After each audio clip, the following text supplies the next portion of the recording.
Movement at rest. I keep the keys for places people forget they still own. Parks, ball fields, the little pocket greens stitched between streets that were meant to connect but never did.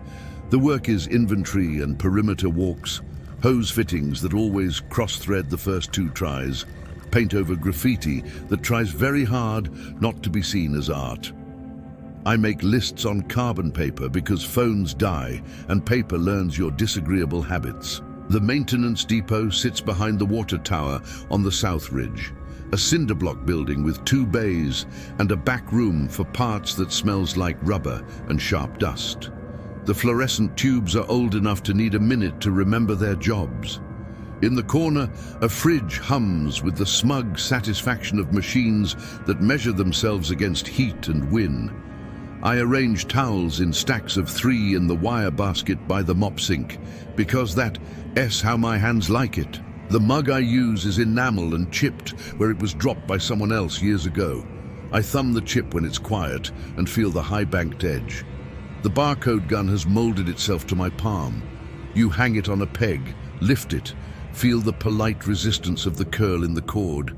I press the trigger and the small bright line reads numbers off boxes.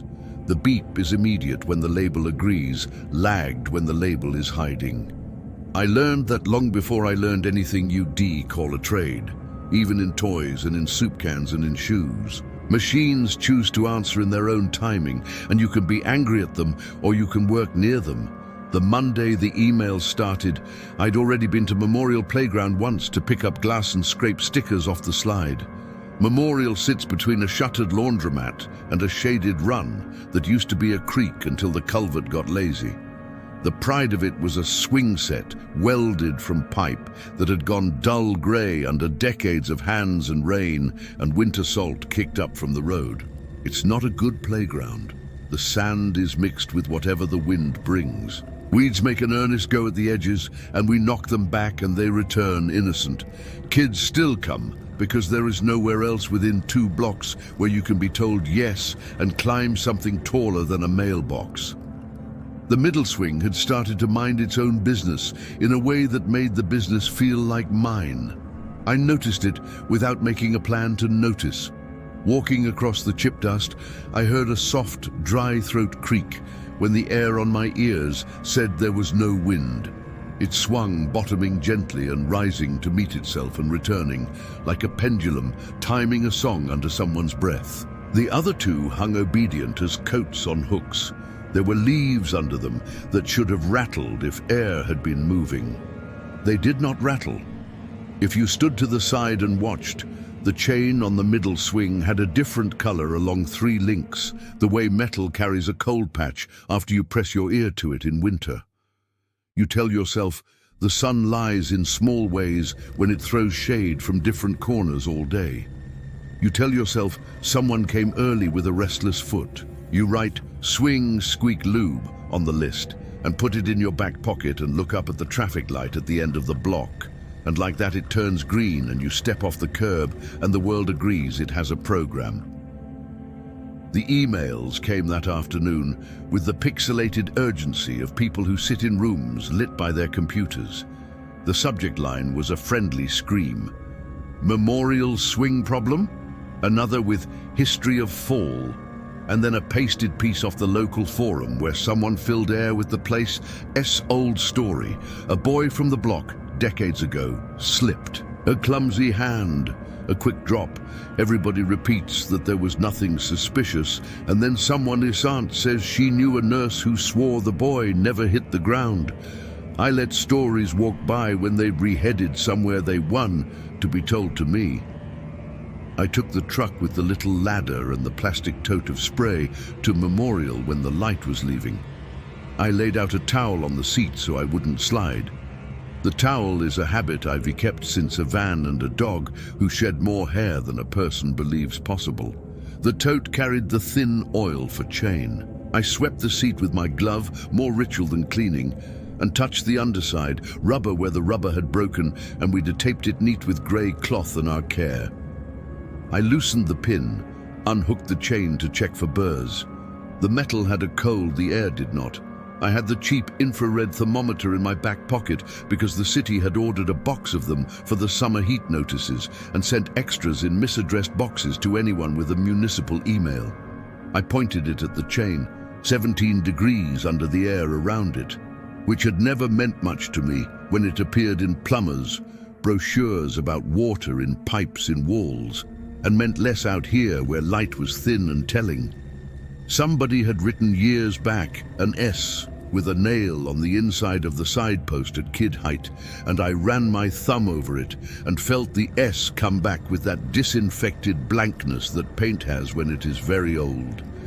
The swing breathed under my hand like a person waiting for a doctor to ask them a question. When I let go, it continued its small, slow work. I put a length of caution tape around it, threaded it, and tied it like a holiday package. The tape spoke its little air voices when I moved and fell silent when I stopped. The wind did not rise to disagree. I backed away, counted 5 of it to swing and 5 to return, and told myself it was a thing that needed lubrication and alignment, nothing more. Then I walked across the park to the fence and looked through my own reflection in the glass of the old laundromat, the closed sign curling on one corner like a toe. That night the fridge hummed like a big cat and droned, and when it stopped I knew I should be asleep, because nothing kills a man faster than knowing the difference in the song of a refrigerator. The neighbor upstairs ran water, and the hose smell lived in it, and I wondered what line in our building had been replaced lately. I counted receipts into the cigar box where I keep them for the month and wrote in my book, chain lube, pin check, post base rust, caution tape 100 FF'd. The entry before it was older. Traffic signal cover cracked at River and Pine. Call. It soothed me to see this is what my days are now. All calls, no answers. I set my mug in the sink and did not wash it because I wanted to smell coffee when I woke and be reminded that I could make a choice that had a result. In the morning, the caution tape had been sliced neat. It lay in 2 lengths, ends straight across, not torn. There were those who think scissors in the hands of children mark moral decline. I think children who carry scissors learn the world's seams. I tied it again, higher this time, and stood back, and a kid from the apartments threw a stone along the fence rail, and the stone clicked, and nothing else moved. The emails thickened. A man who had seen a chain breathe frost at midday and wanted to know why the city was using friction experiment equipment in a public place. A woman who read that certain metals emit odors when under stress and asked if her toddler would be affected. The coordinator at the civic-center across town sent me a ha-ha note about our swing with a link to a talk about how microclimates in small spaces can make soft weather events and a line, "Should we put signs up? Liability?" The word liability makes people gentle, and I avoid it when I can. On Wednesday, I closed Memorial. I walked over with the good signboards on the dolly and set them in an honest triangle around the swing set. I kept my voice even with the 3 mothers who rolled their eyes and the 4th who asked me what I expected kids to do. "Use the slide," I said. "We're doing an inspection." The boy who'd been trying to throw stones lengthwise stopped and without asking put one of the stones in the pocket of my coat like it belonged there. I left it. The sky that day was uniform. When the sun is a blanket instead of a ball, the air near the ground forgets what it's for. The creak resumed when I walked away from the sign to the sidewalk. It is absolutely possible to invent a creak. My head wrote it, I'm sure. Then it moved from invention to having itself in the air, like those songs that travel through drywall from a neighbor SS apartment and move the placement of things in your room, even if you are determined to ignore them. Creak, croak, the small sequential complaint of a wooden thing in cold water, except there were no wooden things and no water. I sat at the bottom of the slide and let the heat that slid along the plastic find the back of my coat. The flaking paint on the metal framework made little novel stigmata on my palms when I put my hands there. The middle swing counted itself and kept count and forgot the count and started again. The leaves under that swing should have ruffled from the low air of a moving thing. They did not ruffle. A pocket of cold climbed my forearms under my sleeves, the way cold will do if you reach into a chest freezer to move something that has been waiting for a long time underneath. When I reached towards the chain with the infrared thermometer and clicked, the numbers looked wrong. And wrong in a way that made language want to bargain. Could be a low-E emissivity thing, could be shine tricking the infrared. I clicked again and took the number and put it in my book. I was born in this town. I left and then I came back, and people think this is failure, and in some ways they are probably right. There was a time when I walked past Memorial and didn't see it any more than you see the underside of a countertop you live with. The old story did not touch me then. Stories about boys who do not land belonged to that part of my childhood I had taught myself to step around. I have held a boy by the wrists at the top of a slide while he was explaining self-inflicted physics to himself, and I have had my wrists held in a stairwell by someone who did not want me to test which stories are true. I never knew the one who fell. Each decade takes the exact rumor it needs and complains about it in new words. By Thursday there were advisories. First heat, then a note from the water district about low pressure on the North Loop. Please run taps until clear.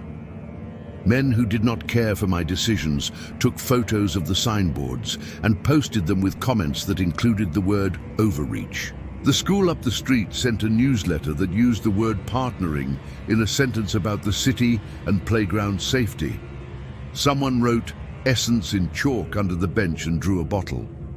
There was a message waiting for me on the depot, phone said, in a voice that took care with every word and thereby made each into a small brick.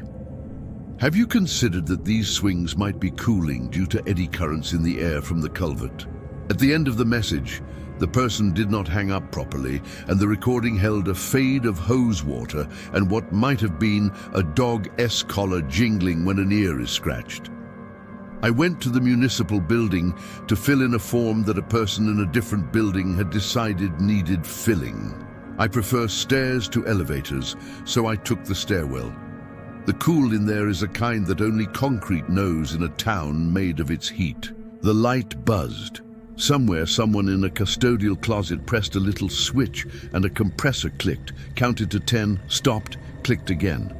On the second landing, looking through the wired glass, I could see the intersection where the light broke and people arranged themselves into a peaceable dance that required no head of school and no mayor, and I loved them for that.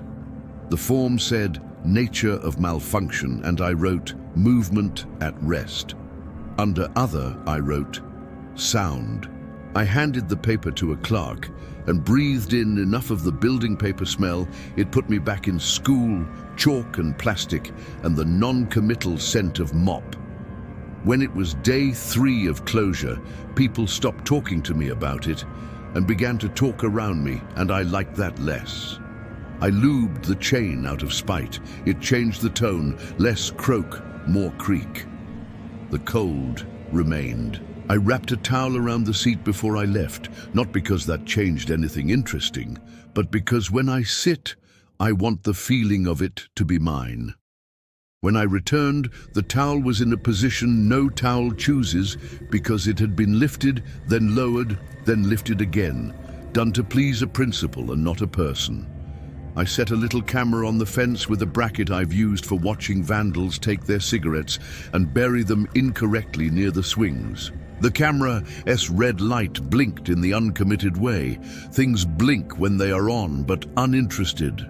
It watched without complaining. I left it and went to the depot and ate 2 packets of crackers at my desk and listened to the fridge settle, and when the air in the room changed, I could tell the compressor had given up a secret about itself. I slept that night with my mug unwashed and the list in my back pocket, because lists make me feel like I'll still be around tomorrow to do the smaller things. The ones the bigger things always try to prevent. The video, when I checked it in the morning, made me feel like you feel when someone tells you your name, and it is the one you thought you had, so that nothing is wrong, and yet something is unsettled. The swing moved. It moved more than when I watched live. It moved like a clock with syncopation, introduced by a musician who could not explain time signatures and had never needed to. The other swings did not move. The leaves did not move. Dust motes made their little slow heliocentric perambulations. The camera S microphone caught creak and croak, and something else underneath that was like bones clicking together in rhythm with a rope that is being rolled and unrolled at a child S feet. Somewhere, a siren made a long curve and ended in half a joke. I stopped eating for a day and then ate twice as much. I slept from dinner to 10, and then again from 3 to 6, and in the middle I walked to the place, crossing the street at the long red and stopping when it went green, because I had trained myself to do green like a dog is trained for a whistle. In the night, Memorial was empty. Even the boys from the apartments who do not fear were elsewhere. The creak was softer. It had the intimate kindness of a sound a house makes under snow. I stood at the fence and reached and put my hand on the sidepost with the nail-scratched S. The paint was cooler than the open air. I put my ear near the chain because when you are a child and you want to understand something, you do it with your body. Heat moved into my face from below the seat. It should not have. I felt it like a breath. You will see things if you want to see things. A trick of small machines exists for every species of story. It would not be unscientific to say there might be a pressure difference, eddy currents, a meaningful relationship with the culvert's throat. I collected numbers that could be mistaken for conclusions. I wrote more in my book. My handwriting went from tidy to tired. I stopped saying good morning to the crossing guard when I took the alley behind the school, not because she had done anything, but because greeting is a kind of opening, and I wanted fewer doors. When she spoke anyway, I raised my hand without looking and thought of the word serve as if it were a physical object you could put in a palm like a labeled rock. I did not mention that. In the mirror of the gym by the municipal building stairs, one piece of glass, edge chipped at the bottom, you could see, for one breath, nothing where you expected the swatch of your face to be. Not of importance. Mirrors are liars. I did not tell anyone that my receipts from the depot printer began to populate themselves with timestamps in a faint second copy below the true times. 312 printed again in a lower line, even when the receipt was for staplers. Humans were as wrong about clocks as we are about weather. I did, however, tell my boss that the base of the swing set had hairline cracks where the post lifts into the concrete. He tightened his mouth like he was exhausting an emotion he used too often. "Call the school," he said. "Tell them it's closed by the town." He did not want the phrase liability, and I appreciated him for it. By Friday, people posted photos of frost on the middle chain at noon. You can fake frost with spray. You can store a can in a cooler and bring it in a bag that sips the cold. You can be a boy with a grudge. You can be a mother with a need for drama. You can be me and not going to accuse them of any of this. Because accusation makes you a person you have to live with long after the accused have gone on to other projects. The chain looked the way chain looks when it has been left in a freezer overnight. It carried tightness, where its round had owed you low slip. I put my hand to it and felt no cold through my glove, and then when I took my glove off, I did. The metal was colder than the air, and it had the fever glow cold the middle of a snake has when it has been sleeping under something with a shadow. The camera caught nothing helpful. At 03:12, something in the frame changed. Not the swing, the light. A small widening of a darker band near the edge. The creak persisted. The audio underneath it sounded less like bones. It sounded like two pieces of plastic rubbing in a very quiet way, the way bead curtains sound in rooms people escape. I took the towel off the seat because the towel had started to feel implicated. I stood the signboard closer. I stapled the caution tape higher and lower. I printed a notice on the labeler and affixed it to the pole in letters you can read from a car. Do not use. A child read it out loud and then read it again in a voice meant to be a monster. S. When I left, there was a smell like the inside of the depot when a rubber hose has been cut with an old knife.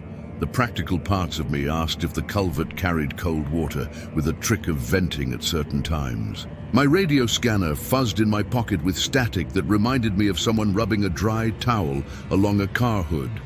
I pressed the button and heard only the polite digital buzz that says, "There is a world out there. You may not be in it." The school sent an email to all families that had a calm voice and a phrase about partnering.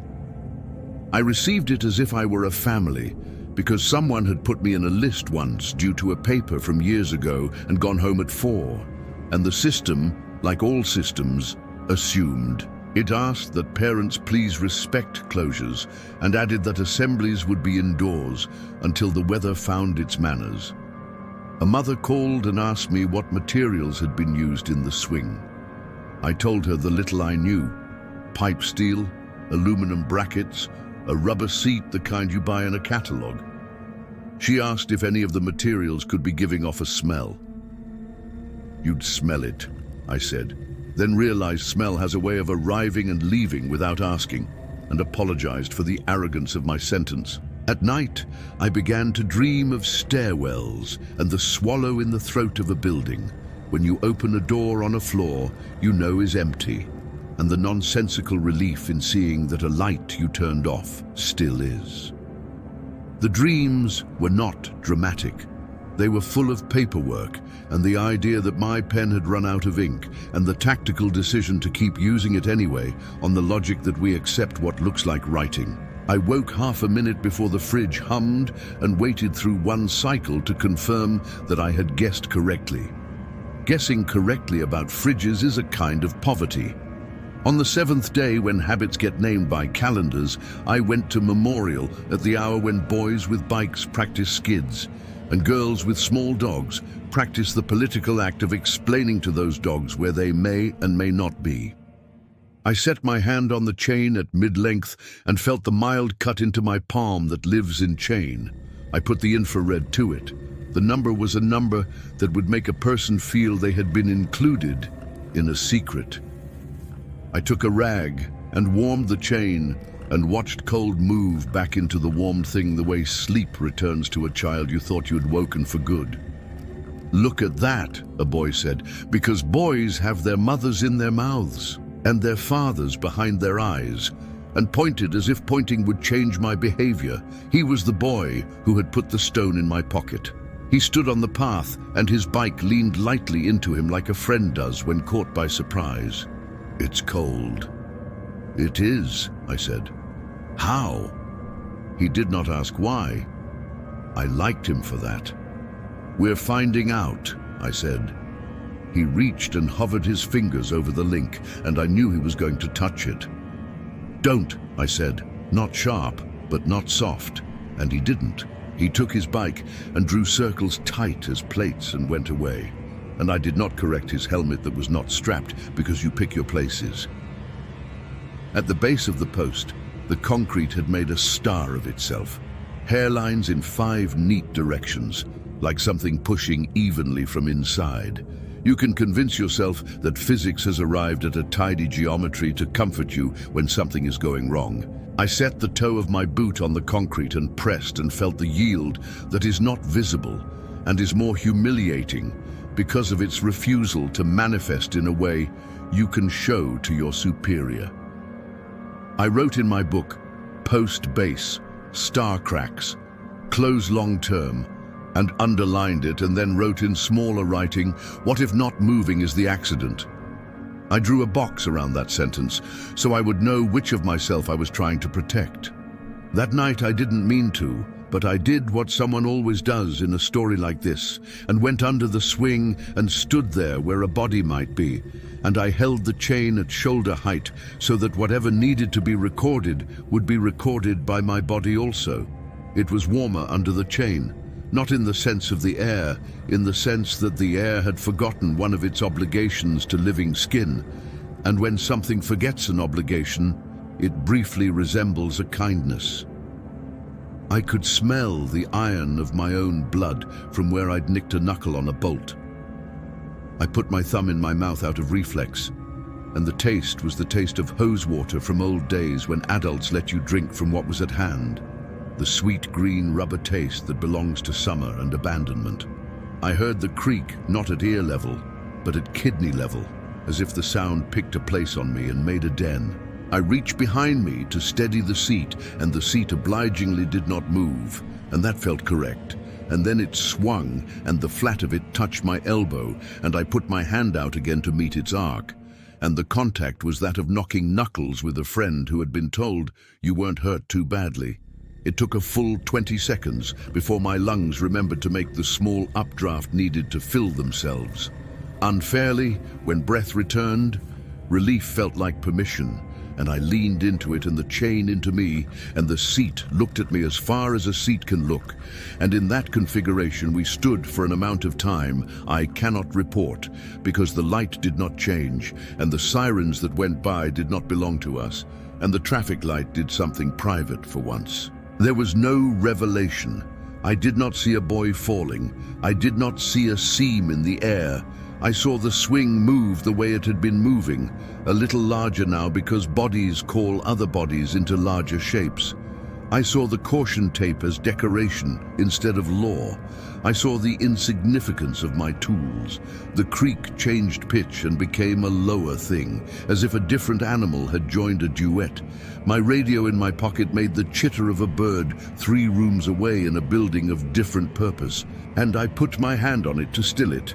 And under the sound, I thought I heard a sentence. "Do not greet" is what it sounded like, which was ridiculous and must mean something else, like "do not reach" or "do not step," mediated through static.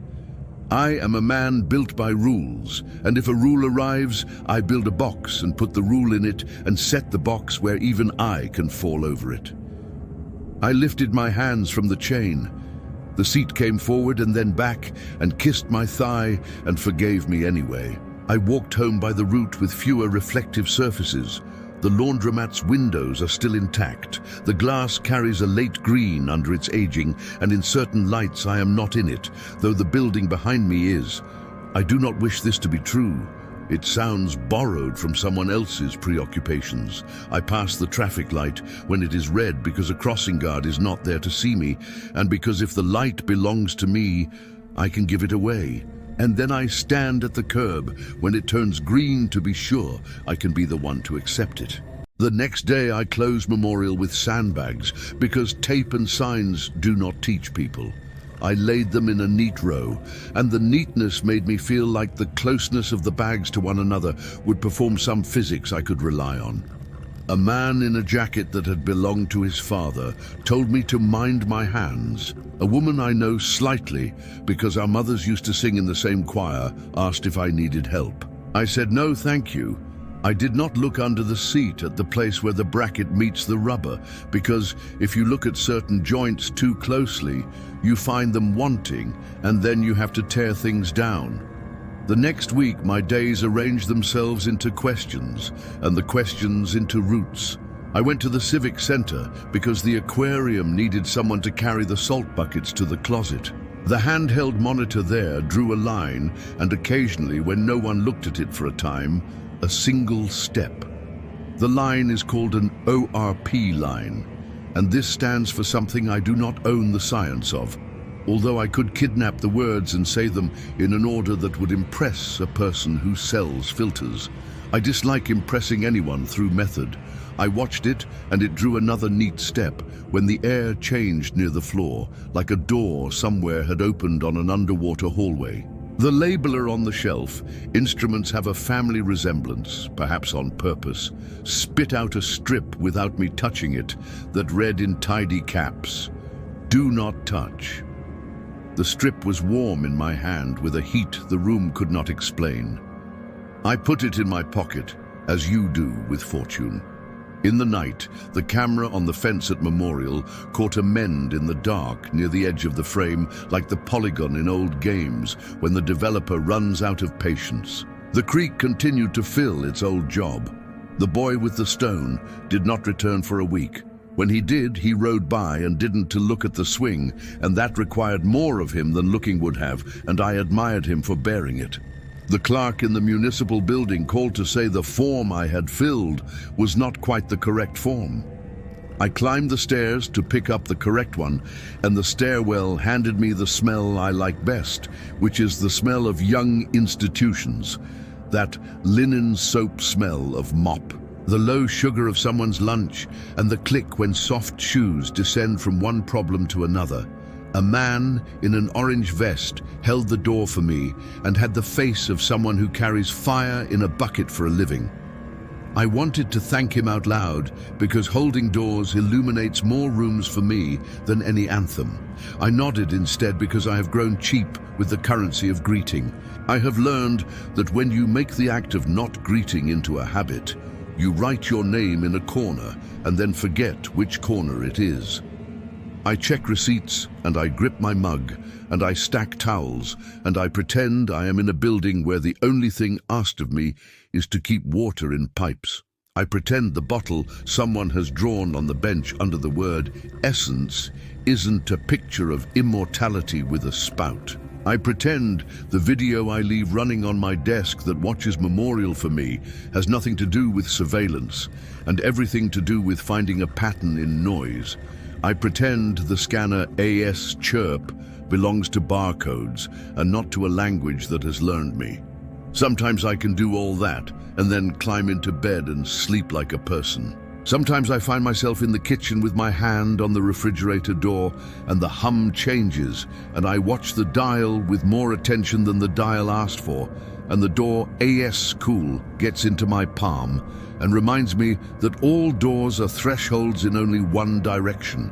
When I catch myself pressing my hands flat to the wall like a person discovering the edges of a narrow space in darkness, I stop. Stopping is a skill. I'm lucky in that regard. There were visitors in the second week because a closure attracts attention the way a wound attracts the well-meaning.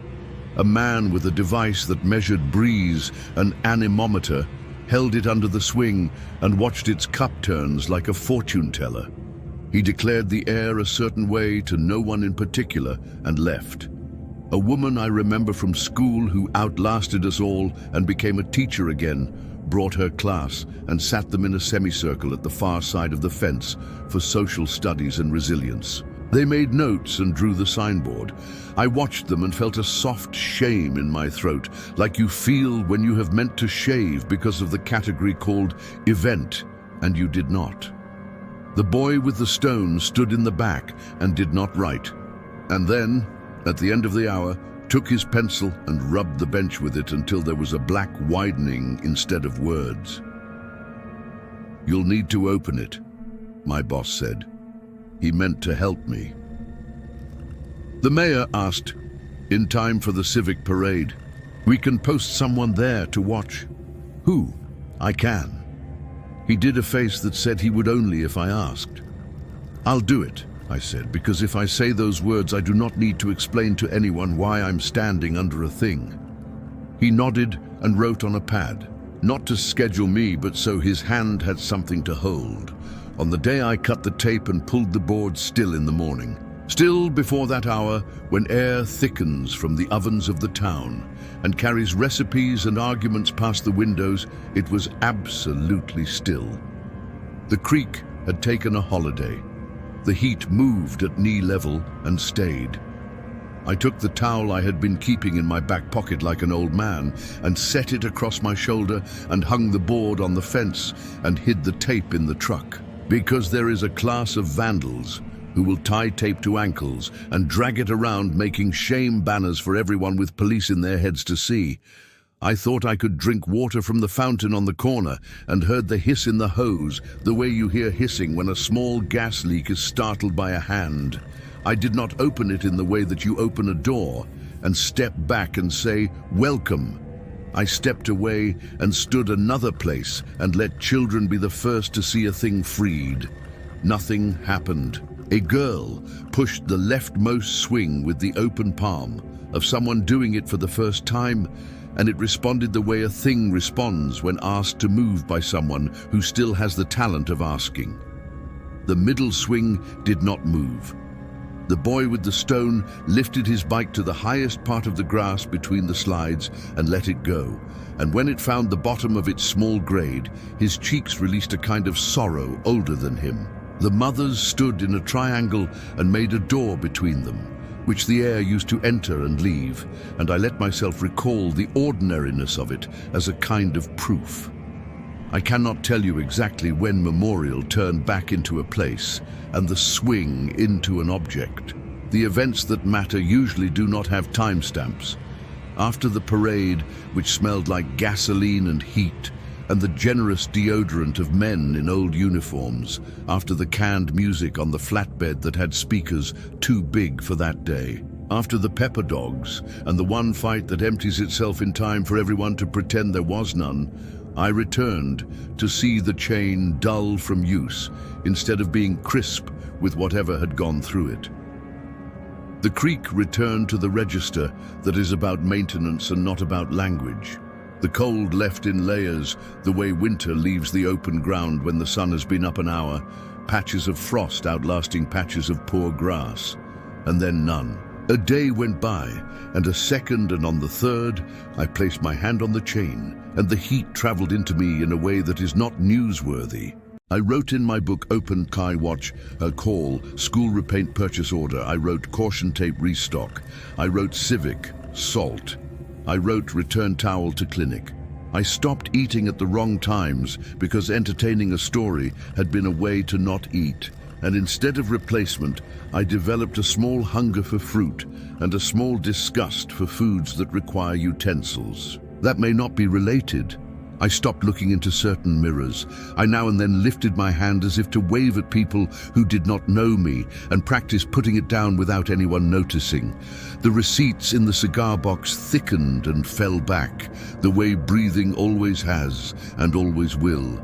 The aquarium kept water inside it. The ORP line took a step every rare afternoon when the air decided to learn another word and then forgot that word. And I did not record those steps because understanding is a way of keeping company, and sometimes you need less. I still go to Memorial in the morning. If I go early enough, I can be the first to lift the morning S cold off the seat by brushing my knuckles under it. I still write down the numbers on the posts. The S from the nail still lives under the paint and will until someone removes the post, and I am not that person. The boy with the stone rides his bike without a helmet still. The chain tastes like nothing if you put a knuckle to your lip. I have not done this for weeks. The bench still carries the word essence under a new coat, and the ghost of the letters returns when it rains, and I am not going to sand it down further because the wood is old and there is only so much removal a thing can take before it resists being itself entirely. We are instructed in a small way to explain to children that ghosts and physics are not enemies. We are instructed in a small way to reassure mothers with the tools we have been given and the voice we can afford. I like instructions. They give a wrist a steadiness it cannot produce independently. The rule I wrote for myself about greeting lives in my pocket on a strip of tape that used to say, "Do not use," and now says only "do." The rule turns brittle if I take it out and look at it, so I don't. I say good morning again badly, as a trial balloon no one asked for. I stand under the swing sometimes when the park is empty and listen for bone music and hear only chain and breath and our small place. Absolute insistence on being noisier than you'd think. On one night, walking home by the laundromat, the green of the glass turned me to a flat person, and I looked and saw myself in it adequately, and the grin in the glass was mine. It looked like a good attempt at morning left on a face a little later than welcome. I lifted my hand to wave at myself and put it down and shamefully waited to see if the swing across the street had learned anything from this gesture. It had not. I apologized to it anyway in my head for closing it when closing was the only word I had. On the day the boy with the stone finally tied his helmet and did not perform a stunt for anyone, I put my hand on the post with the S and pressed, and the concrete held me. I walked to the depot and my fridge hummed and stopped and hummed, and my receipts counted themselves in the box, and I found under them the strip of paper the labeler spat that afternoon I went to see the aquarium. It says, "Do not touch," and is not as warm as the day it came out, but if I hold it long enough, the heat of my hand teaches it how to be a more comforting object. I keep it. Some things you don't greet, some you do. A man who has found a room where he is needed becomes, if he is not careful, a room. I'm careful, but I'm not always something other than a room. When the city sends the summer notice about shade and hydration and dog's paws, I tape it to the board. I tighten the bolts of the swing I'm meant to tighten. I do not dabble with underlayers of science I haven't earned. I say hello when the crossing guard says hello first. I do not stand in front of mirrors for sport. I keep the traffic lights' colors as suggestions and pretend, as always, that I am not pretending. The swing creaks in its old tone, and the boy who fell decades back is still in his story, where all the gift of the town has placed him, and whether he lands or not is the subject of an argument I do not belong in. I will keep coming at odd hours. The sound is a small inheritance that tells me what hour it is not. In the deficit, I sleep as well as I'm allowed, with a towel folded on the chair and a mug by the sink, and wake and leave before the fridge finishes whatever it is doing. I lock the depot and hear the click that tells me a door prefers being a door, and I forgive it. The wind in the culvert is not a person. The person is the person standing with the pen and the tape, and the caution that has learned how to be mostly kindness. If there is a pocket of permanent winter on my block, I will dress for it, look at it, and then, most of the time, I will look away.